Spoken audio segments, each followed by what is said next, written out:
Hi dear students, welcome to this session. நான் உங்கள் Bala sir.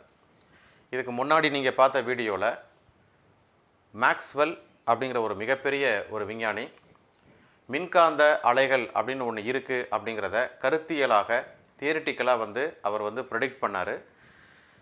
அது இன்றைக்கி இருக்கக்கூடிய புதிய அறிவியல் புரட்சியினுடைய அடித்தளமாக இருந்தது அப்படிங்கிறத பற்றி நம்ம டிஸ்கஸ் பண்ணோம். இன்ஃபேக்ட் ஒரு மிகப்பெரிய ஒரு கருத்தியல் கண்டுபிடிப்பு, ஒரு தியரிட்டிக்கல் ப்ரெடிக்ஷன் அப்படின்னு சொல்லலாம். ஏன்னு பார்த்தீங்க அப்படின்னா, அதில் நான் சொன்ன அந்த இடப்பெயர்ச்சி மின்னோட்டம், we discussed about the displacement current, நீங்கள் அதை சாதாரணம் எடுத்துக்கூடாது. ஸோ ஆக்சுவலாக அந்த கெப்பாசிட்டர் பிளேட்ஸுக்கு நடுவில் இருக்கக்கூடிய அந்த கேப் இன்சுலேட்டர், அதில் மின்கடத்தா பொருள் இருக்குது.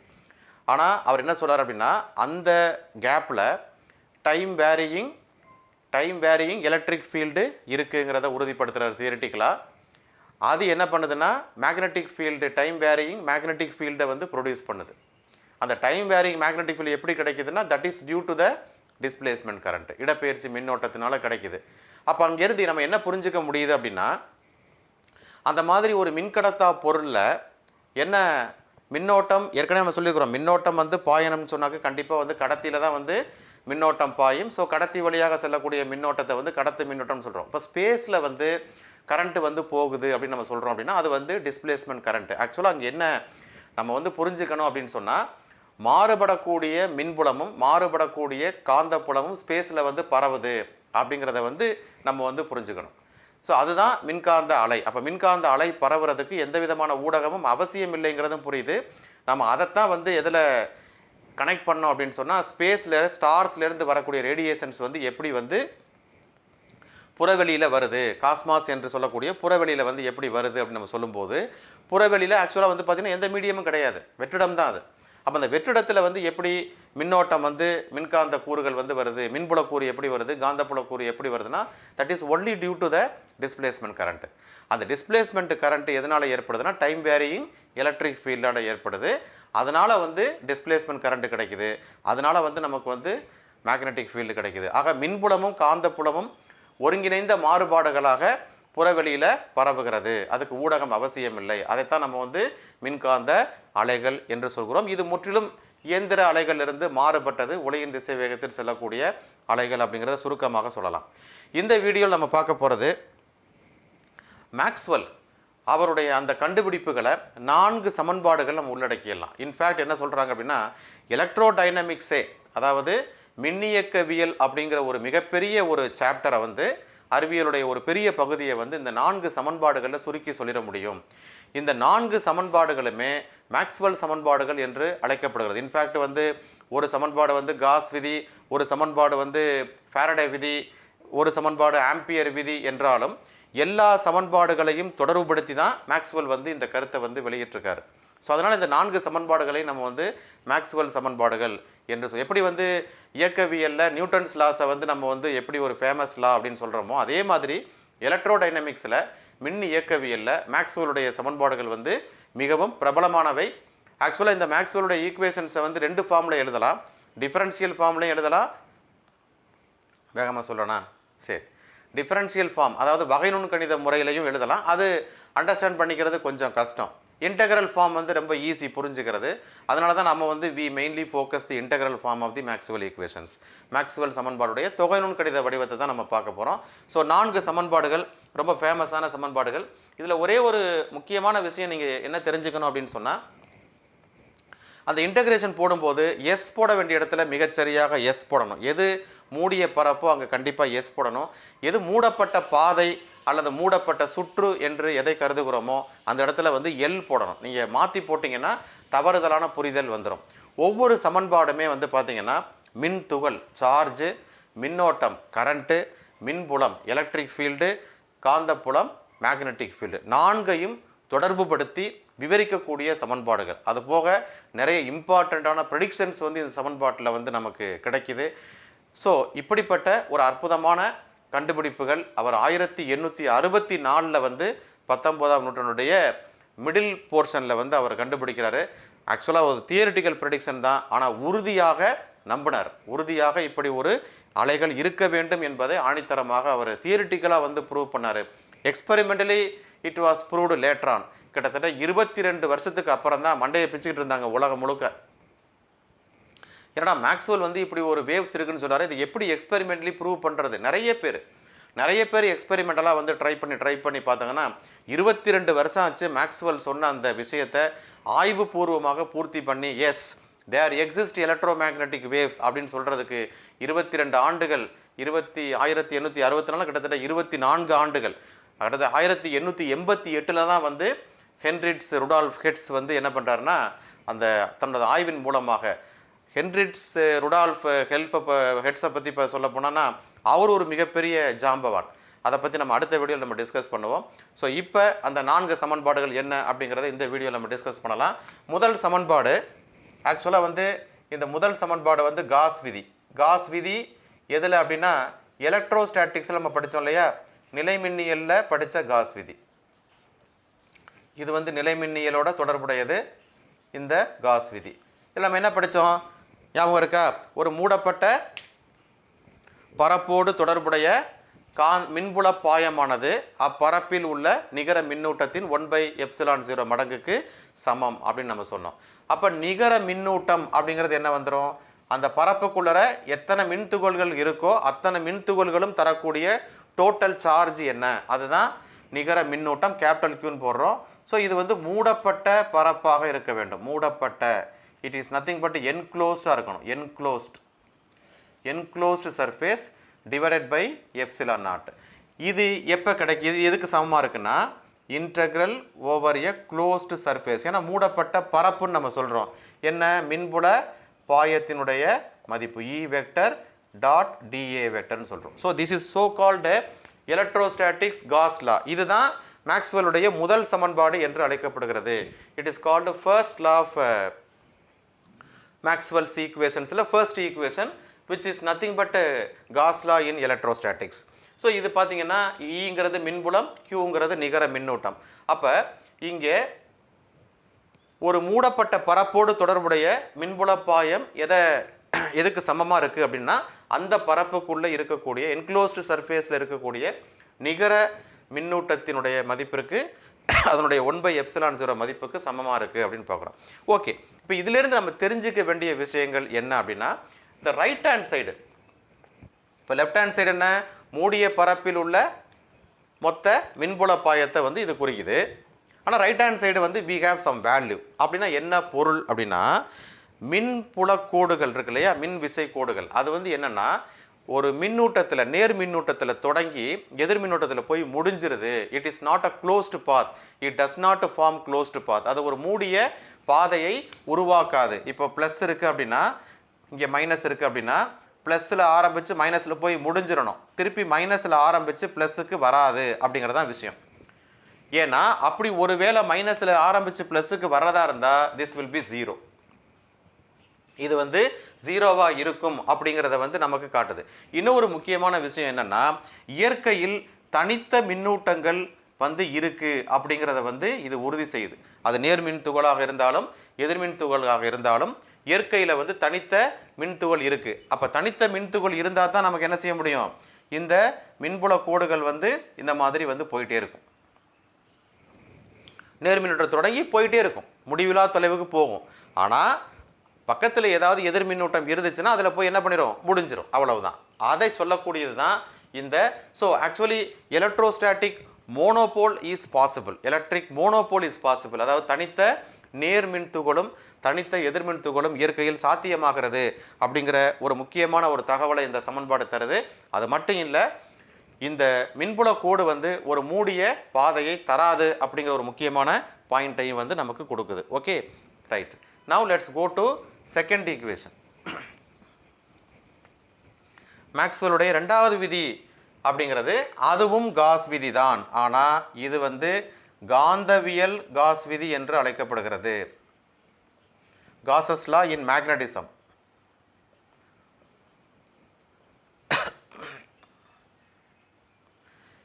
இது என்னன்னா இதுவும் integral over a closed surface S B vector. B vector நமக்கு என்ன தெரியும்? காந்தப்புலம் டாட் dA வெக்டர். அப்போ இது எதை குறிக்குது அப்படின்னா ஒரு மூடிய பரப்போடு தொடர்புடைய காந்த பாயத்தை குறிக்கிறது. It is nothing but a total magnetic flux over the closed surface and that should be equal to 0 அப்படின்னு சொல்லுது. ரைட்டா?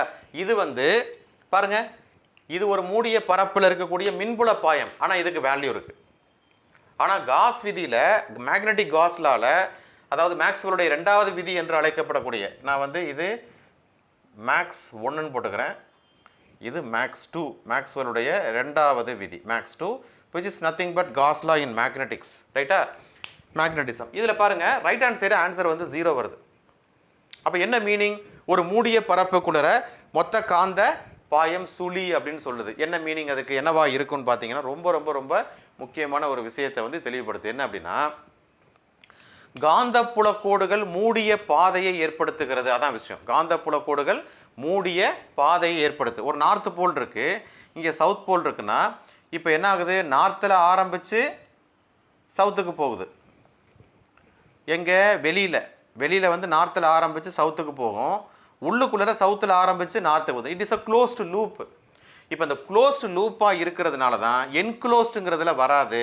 அப்போ என்க்ளோஸ்டில் வரும்போது இது வந்து மூடிய பரப்புக்குள்ளே நிகர, ஆனால் அதே வந்து ஒரு மூடிய பரப்புக்குள்ளர நிகர காந்தப்புலம். ஏன்னா 2 டைரக்ஷன், ஆப்போசிட் டைரக்ஷன் இருக்குது. அப்போ ஆட்டோமேட்டிக்காக என்ன ஆயிரும்? கேன்சல் ஆயிரும். அப்போ வந்து பார்த்தீங்கன்னா நமக்கு ஆன்சர் வந்து 0 கிடைக்குது.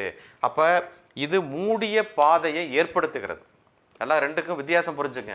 எலக்ட்ரோஸ்டாட்டிக்ஸில் காஸ் லா என்ன சொல்லுது அப்படின்னு சொன்னால், இங்கே மூடிய பாதையை மின்புல கோடுகள் ஏற்படுத்தாது, டெர்மினேட் ஆயிடுது. ப்ளஸில் ஆரம்பித்து மைனஸில் போய் டெர்மினேட் ஆயிடுது. ஆனால் இங்கே நார்த்தில் ஆரம்பித்து சவுத்துக்கு போகுது, திருப்பி சவுத்தில் ஆரம்பித்து நார்த்துக்கு வருது. அப்போ they will cancel each other அப்படின்னு சொல்லக்கூடிய ஒரு நிலையில் நமக்கு ரைட் ஹேண்ட் சைடு வந்து 0 வந்துடுது. So what does it mean? இதில் நமக்கு காந்த பாய கோடுகள் மூடிய பாதை ஏற்படுத்துகிறது. அப்போ இதிலிருந்து என்ன புரிஞ்சுக்க முடியுது? ஏன் மூடிய பாதை ஏற்படுது? There is a dipole. இப்போ இங்கே மோனோபோல் படித்தோமா? இங்கே மோனோபோல் பாசிபிள்னு படித்தோமா? ஒன்று ப்ளஸ்ஸாக இருக்கலாம், நான் தள்ளி போகிறேன், ஏன்னா நீங்கள் டைபோல்னு புரிஞ்சுக்கணும். இது தனி, இது தனி. ஆனால் இங்கே டைபோல் இஸ் பாசிபிள். டைபோல் இருக்கிறதுனால தான் மூடிய பாதை வருது. இங்கே மோனோபோல் இருக்குது, மூடிய பாதை இல்லை, ரைட் ஹேண்ட் சைடு வேல்யூ கிடைக்குது. But here we have dipole. அப்போ magnetic monopole does not exist. அவ்வளோதாங்க விஷயம். இதுலேருந்து கிடைக்கக்கூடிய முக்கியமான தகவல் என்ன அப்படின்னா, ஒரு காந்தவியலை பொறுத்த வரைக்கும் தனித்த வடதுருவமோ அல்லது தனித்த தென்துருவமோ நிச்சயமாக இருக்காது. ஆக்சுவலாக நீங்கள் ஒரு காந்தத்தை உடைச்சிங்கன்னா அது 2 காந்தமாக மாறும். அந்த 2 காந்தத்தையும் உடைச்சிங்கன்னா 4 காந்தமாக மாறுமே தவிர, 4 2 8 போல்ஸ் உருவாகுமே தவிர, ஒரு தனித்த வடதுருவத்தையோ அல்லது ஒரு தனித்த தென்துருவத்தையோ யாராலையும் உருவாக்க முடியாது. அப்படிங்கிறது தான் இந்த ஈக்குவேஷன் வந்து உங்களுக்கு எக்ஸ்பிளைன் பண்ணுது. Is it clear? ஸோ இங்கே தனித்த மின்துகள் இருக்குங்கிறத சொல்லுது. தனித்த மின்துகள் இருக்குங்கிறதுனால தான் ரைட் ஹேண்ட் சைடு உங்களுக்கு வேல்யூ கிடைக்குது. ஆனால் இங்கே டைபோலாக இருக்கிற காரணத்தினால, காந்தப்புல கோடுகள் மூடிய பாதையை ஏற்படுத்தக்கூடிய காரணத்தால் இதோட ஆன்சர் வந்து என்னவா இருக்கு? நமக்கு வந்து இட் இஸ் நத்திங் பட் என்னது 0வா கிடைக்குது. ரெண்டுக்குள்ள வித்தியாசம் நீங்கள் கண்டிப்பாக தெரிஞ்சுக்கணும். மூணாவது ஈக்குவேஷன், மேக்ஸ்வெல்லுடைய மூணாவது ஈக்குவேஷன் ஆஸ் யூசுவல் நம்ம வந்து Faraday's law of electromagnetic induction. இன்றைக்கி இருக்கக்கூடிய, நம்ம ஏற்கனவே இதை பற்றி விரிவாக சொல்லிட்டோம். மின்காந்த தூண்டலுடைய காரணமாகத்தான் இன்றைக்கி நிறைய வந்து கண்டுபிடிப்புகள் வந்திருக்கு. ஜெனரேட்டர் வந்திருக்கு, டிரான்ஸ்ஃபார்மர் வந்திருக்கு, பல்வேறு ஃபோகால்ட் கரண்ட், எட்டி கரண்ட்லாம் சொன்னோம். அப்படி பல்வேறு கண்டுபிடிப்புகளுக்கு வித்திட்டது வந்து அந்த ஃபாரடேயுடைய மின்காந்த தூண்டல். ஸோ அது வந்து பார்த்திங்கன்னா மேக்ஸ்வெல்லுடைய தேர்டு. ஏன்னா அது time varying magnetic field. So இது எல்லாம் சேர்ந்தது தான் எலக்ட்ரோ மேக்னெட்டிக் வேவ்னு சொல்கிறாரு. ஸோ மேக்ஸ்வெல்லுடைய தேர்ட் லா இது என்ன சொல்லுதுன்னா, time varying magnetic field. Time varying magnetic field. நேரத்தை பொறுத்து காந்த பாயத்தில் ஏற்படும் மாறுபாடு ஒரு மூடப்பட்ட சுற்றுனா எல், பரப்பு கிடையாது, மூடப்பட்ட சுற்றில் அல்லது மூடப்பட்ட பாதையில் மின்புலத்தை தூண்டும். It is nothing but E vector dot dl vector. So E vector dot dl vector. இதுதான்ப்பா உங்களுக்கு ஃபாரடே லா. ஆக்சுவலாக இது என்னது? இது வந்து ஃபாரடே விதி. ஓகேவா? ஃபாரடேயினுடைய மின்காந்த தூண்டல் விதி. ஸோ ஃபாரடேயுடைய மின்காந்த தூண்டல் விதி உங்களுக்கு எதை கொடுக்குது? மேக்ஸ்வெல்லுடைய தேர்ட் லாவை கொடுக்குது.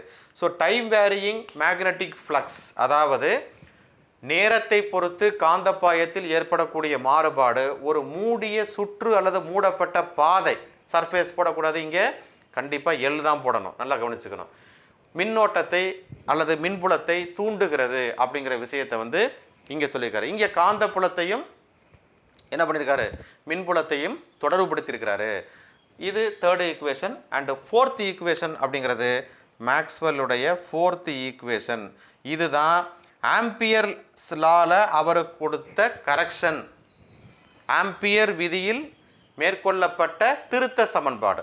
So called Maxwell ampere equation சொல்லலாம். மேக்ஸ்வெல்லுடைய ஃபோர்த் ஈக்குவேஷன் அது என்ன சொல்கிறோம், அது வந்து ரெண்டு விஷயம் சொல்கிறோம். அங்கே வந்து இன்டியூஸ்டு கரண்ட்டை நம்ம வந்து உள்ளே கொண்டு வரோம். ஸோ ஒரு மூடிய பாதையில், ஒரு மூடப்பட்ட பாதையில் அல்லது ஒரு மூடிய சுற்றில் காந்தப்புல மாறுபாடு எப்போது ஏற்படுத்தப்படுகிறது, காந்தப்புலம் எப்போது ஏற்படுத்தப்படுகிறது அப்படின்னா அது வந்து ரெண்டு விஷயம். ஒன்று மியூ0 ஐசி, இது என்னது, கண்டக்ஷன் கரண்ட்டு, மியூ0 ஐசி. இன்னொன்று என்ன அப்படின்னா மியூ0 எப்சிலான் நாட், மியூ0 எப்சிலான் நாட். இது எப்போ வருது, டைம் வேரியிங் என்னது, டைம் வேரியிங் எலக்ட்ரிக் ஃபீல்டால் வருது. d∅e டிவைடட் பை இது d∅b, இது d∅e. And this quantity is called displacement current. ஆக்சுவலாக இதுதான் என்னது, ஐடின்னு சொல்கிறோம், டிஸ்பிளேஸ்மெண்ட் கரண்ட்னு சொல்கிறோம். ஓகேவா, மியூ0 அண்டு இதை நம்ம இப்படி எழுதிடலாம், மியூ0 epsilon naught integral over the closed surface S E vector dot DA vector. ஓகேவா, அண்ட் திஸ் குவான்டிட்டி நம்ம வந்து இதுதான் நம்ம வந்து எதை ப்ரூவ் பண்ணோம், ஆக்சுவலாக இதுதான் என்னது, இன்டெக்ரல் இ டாட் டிஏ தான் நமக்கு வந்து q pi epsilon naught, q நெட்டுன்னு படித்தோம், q பை எப்சிலான் நாட் படித்தோம். So which is equal to, இப்போ இதை வந்து நம்ம டைம் டெரிவேட்டிவ் எடுத்தோம் அப்படின்னா டி பை டிடி தான் நான் ஏற்கனவே ப்ரூவ் பண்ணி காமிச்சிருக்கேன். E vector dot DA vector வந்து உங்களுக்கு என்ன கிடைக்கும்னா 1 பை எப்சிலான் நாட் என்ன கிடைக்கும், dq பை டிடின்னு கிடைக்கும்.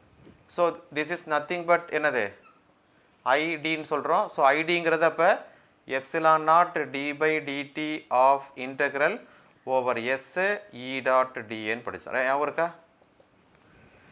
அப்போ this is nothing but what, epsilon not into time derivative d by dt போட்டுக்கணும் இங்கே, சரியா, d by dt of E vector dot DA vector வந்து டிஸ்பிளேஸ்மெண்ட். ஸோ மியூ0 ஐடின்னு வந்துடும். ஸோ அப்போ என்னது, இது வரைக்கும் உள்ளது, சப்போஸ் இது I0ன்னு போட்டுட்டு இதை க்ளோஸ் பண்ணிட்டோம் அப்படின்னா இது வந்து ஆம்பியர்ஸில்.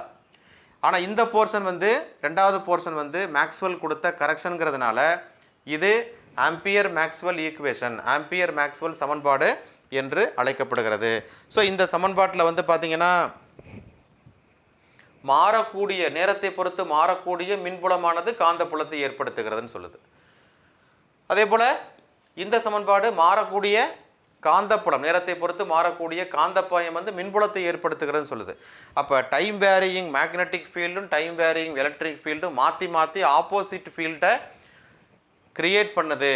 அது வந்து வெற்றிடத்தில் ஒளியின் திசை வேகத்தில் பரவுது அப்படிங்கிறத வந்து அவர் ப்ரூவ் பண்ணி காமிச்சார். ஸோ அதுதான் மிகப்பெரிய கண்டுபிடிப்பு. இந்த கண்டுபிடிப்புகள் எல்லாத்தையும் ஒட்டுமொத்தமாக இந்த 4 சமன்பாட்டில் நம்ம விளக்கி சொல்ல முடிகிறது.